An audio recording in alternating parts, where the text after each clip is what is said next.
Hello, everyone. I'm Omar Oakes, editor of the Media Leader. Hope you're well out there. And I'm joined today by Kathryn Bean, who's from Wake the Bear. We're here to talk about Disney Plus. Kathryn, before we begin, just quickly tell us, what do you do at Wake the Bear? What is Wake the Bear? So I am the media director here at Wake the Bear.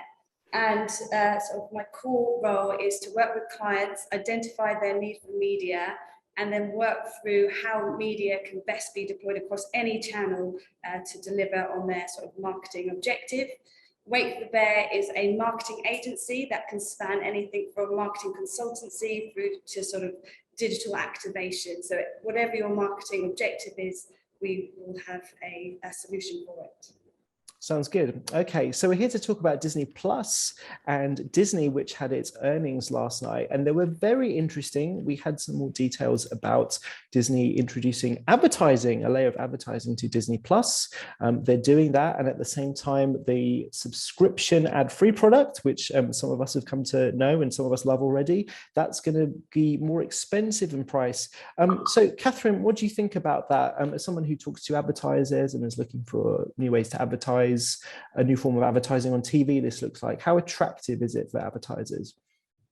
I think initially, more choice to advertisers is always going to be attractive, particularly when we are talking about TV inflation and prices that are increasing and audiences that are declining. Essentially giving advertisers more control to reach these audiences in other ways is a really exciting opportunity for them. There are question marks around measurement and how to sort of work around deduplication of spend, but that's sort of a bridge to cross. And what do you mean by deduplication, not spend? As it stands at the minute, when you're sort of investing in traditional TV, you can have your spend and understand what it delivers across the TV ecosystem.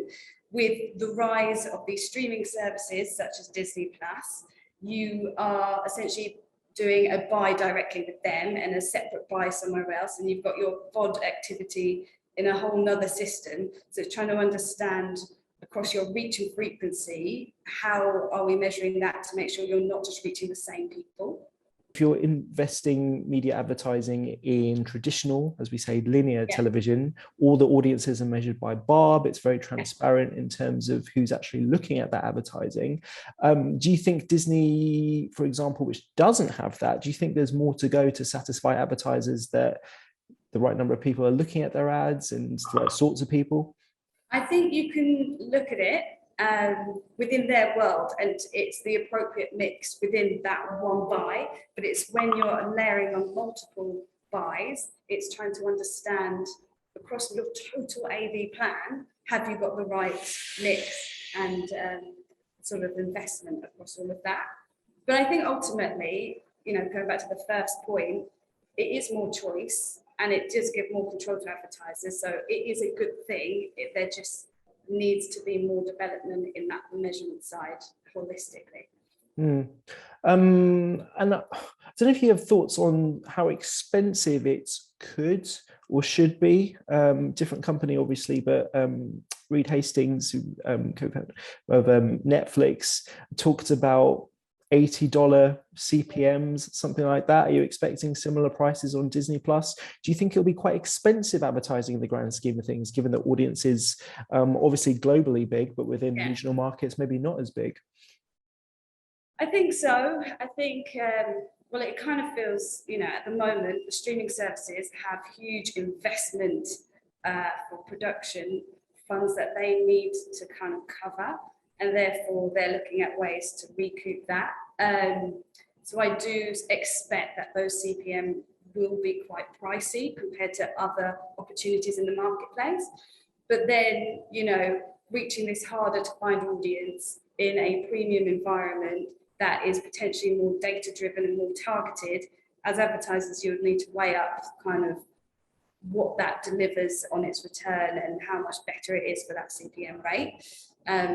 But ultimately, advertisers will need it to work for them. They'll have what they're used to from a broadcaster perspective. So they also will need to make it competitive for advertisers as well. Mm. And do you see any particular sectors of advertisers going all in on Disney Plus and others maybe being more reluctant? I would say those targeting younger audiences have really struggled. Like, not only are there less viewers there, they're then penalised at the price to reach those.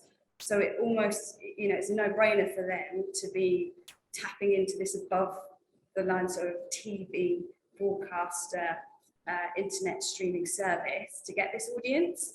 And I think when you talk about expensive CPMs, once you start drilling down the cost to reach a young audience in TV, it actually works out pretty well, and it becomes a more affordable option. And do you think, is this the best time or the worst time to be introducing advertising on a streaming service like Disney Plus? I'm thinking about the cost of living crisis. We're in the middle of, inflation's quite high. People are looking at spending across the board. Yeah, I think the opinions do vary quite a lot. And, we talk about it as a team and what, our own opinion would be about having advertising as part of the Netflix. And it is quite split. It does feel like the streaming services are trying to have their cake and eat it, where they are, you still need to pay, but we're also going to give you advertising as part of that as well. And a lot of the sort of media talk around, the cost of living and the price of this subscription service and people that are sort of removing or cancelling their subscriptions is what we're seeing, and it's absolutely valid. And of course, people are going to look at their own sort of monthly ingoings and outgoings when things are more expensive. But also, as that does have an impact on households, people will do sort of less holidays and less entertainment, and therefore will be at home more. And relative to, other costs, a monthly cost of sort of less than £10 for unlimited content might be deemed more attractive in those moments as well.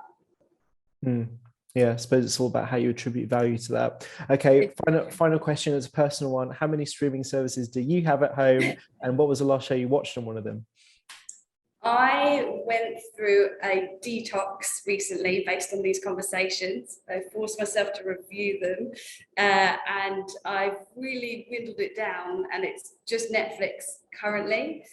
Even Amazon Prime didn't make the cut until I desperately need something delivered sort of tomorrow, then maybe I'll be back on.